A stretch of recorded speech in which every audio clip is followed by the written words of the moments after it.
Polytechnic college കളമശ്ശേരിയിൽ 10 കിലോളം കഞ്ചാവ് പിടിച്ചെടുത്തെന്നാണ് വാർത്ത കേട്ടത്. ശരിക്കും പറഞ്ഞാൽ ഞാൻ അറിവിൽ 2 കിലോ 3 കിലോ പിടിച്ചോളൂ.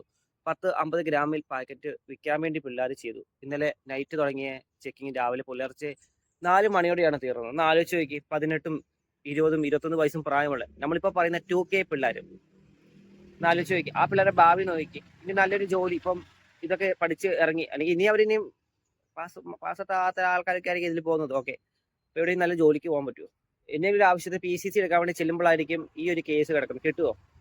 പണ്ടൊക്കെ ആണെങ്കിൽ പോലീസ് സ്റ്റേഷനിൽ സാറേ എന്ന് പറഞ്ഞാൽ PCC നമുക്ക് എഴുതിയെടുക്കായിരുന്നു. സാർ പിന്നെ എഴുതി തരുന്ന സാറുമാർ എഴുതി തരും.